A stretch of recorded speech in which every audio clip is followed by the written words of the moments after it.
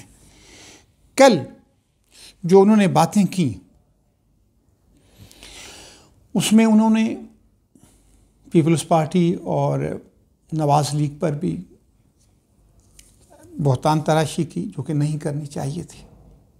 آپ نازک وقت سے گزر رہے ہیں، پاکستان کو جو مسائل درپیش ہیں ان پر بات کرنی ہے۔ اپوزیشن کا اس سلسلے میں جو رول ہے وہ انتہائی مناسب ہے، وہ آپ کو ٹف ٹائم نہیں دینا چاہ رہی، لیکن آپ کا رویہ پھر بھی جارحانہ ہے۔ جیسے آج ہمارے ہوم منسٹر شیخ رشید صاحب کہہ رہے تھے کہ بہرحال جو انہوں نے زبان استعمال کی وہ کسی بھی صورت میں ایک ہوم منسٹر کو زیب نہیں دیتی کہ جی وہ ان کے تو ٹائر ہی بسٹ ہو چکے ہیں، یہ ہوا ہے، وہ ہوا گیا ہے، ان کی انجن خراب ہے، مطلب پتہ نہیں کیا کیا الفاظ تھے جو مجھے صحیح طریقے سے یاد بھی نہیں ہیں کہ وہ کیا کیا کہہ رہے تھے۔ ایسی زبان استعمال نہیں کرنی چاہیے، ان کو اعتماد میں لے لینا چاہیے اور ان کے ساتھ بات کر لینی چاہیے، اور جب آپ قرارداد لے کے آ رہے تھے اس سے پہلے بھی ان کو اعتماد میں لینا چاہیے تھا۔ دوسری بات، وزیر اعظم صاحب کو پتہ نہیں کیا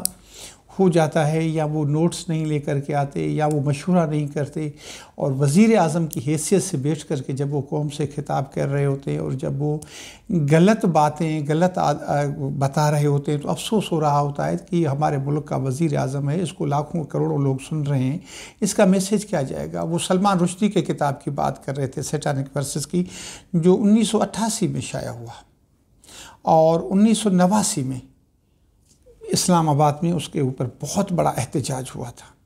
وزیر اعظم صاحب کہہ رہے تھے کہ 1990 میں احتجاج ہوا جب نواز شریف وزیر اعظم تھے، ایسی بات نہیں ہے، ان دنوں میں محترمہ بینظیر بھٹو صاحبہ وزیر اعظم تھے۔ تو غلط بات کرنے کا فائدہ کیا؟ اس کتاب کی وجہ سے پوری دنیا میں مسلمانوں میں ایک بے چینی کی لہر دوڑ گئی تھی۔ برطانیہ نے سلمان رشدی کتاب کے جو مصنف تھے، انڈین مصنف سلمان رشدی کو سیاسی پناہ دی تھی، اور جو ہمارے پڑوسی ملک ایران ہے، ان کے اسلامی انقلاب کے بانی آیت اللہ خمینی نے ان کی موت کا فتویٰ جاری کیا تھا احتجاج کے طور پر۔ دوسری بات، کل جو وزیر اعظم صاحب نے کی، یہ وزیر اعظم کی سطح پر یہ باتیں مناسب نہیں ہیں۔ انہوں نے کہا کہ پاکستان اس نعرے پر معرض وجود میں آیا تھا کہ پاکستان کا مطلب کیا، لا الہ الا اللہ۔ حقیقت یہ ہے کہ یہ نعرہ پاکستان پوری مومنٹ میں کہیں پر بھی نہیں لگا۔ پاکستان کا مطلب کیا، لا الہ الا اللہ، یہ نعرہ پاکستان تحریک میں کہیں پر بھی، آپ علی گڑھ چلے جائیں، آپ 23 مارچ 1940 کی قرارداد لاہور میں چلے جائیں، منٹو پارک میں چلے جائیں، آپ قائد اعظم کے جو کراچی میں پٹیل پارک میں جو ان کے جلسے تھے بہت بڑے، ان میں چلے جائیں، آپ ڈھاکہ میں چلے جائیں، کہیں پر بھی یہ نعرہ نہیں لگا۔ ہاں، ان دنوں میں ایک میگزین میں یہ نظم ضرور شائع ہوئی تھی، لیکن یہ نعرہ لگا تھا پھر 1977 کی جو PNA کی تحریک تھی پاکستان پیپلز پارٹی کے خلاف، جناب ذوالفقار علی بھٹو کے خلاف، اس میں یہ جو 9 نکاتی جو 9 پارٹیوں کا ایک اتحاد بنا تھا،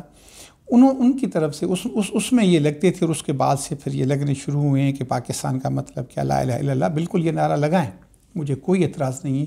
لیکن ہمیں تاریخ کو الٹ پلٹ نہیں کرنا چاہیے۔ قائد اعظم محمد علی جناح کی جو تقریر ہے جس پر پاکستان کی بنیادیں استوار ہوئی ہیں، 11 اگست کی جو انہوں نے خطاب کیا، جس میں انہوں نے کہا کہ مذہب آپ کا فرد کا معاملہ ہے، ریاست کا اس سے کوئی تعلق نہیں ہے۔ آپ مسجد میں جائیں، آپ مندر میں جائیں، آپ کلیسا میں، چرچ میں جائیں، آپ کی مرضی ہے، اس سے کوئی ریاست کا لین دین نہیں ہے۔ آپ پاکستانی ہیں اور قانون کی نظر میں سب ایک جیسے ہیں۔ ہمیں قائد اعظم کے اس میں جو فرمودات ہیں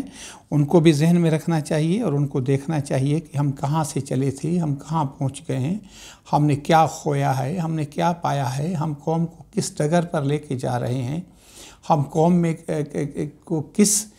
جانب لے کے جا رہے ہیں۔ یہ وزیر اعظم صاحب، آپ بالکل اچھی باتیں کر رہے تھے کہ جب احتجاج ہوتا ہے، جب روڈ بند ہوتے ہیں، جب راستے بند ہوتے ہیں تو غریب کا روزی متاثر ہوتی ہے۔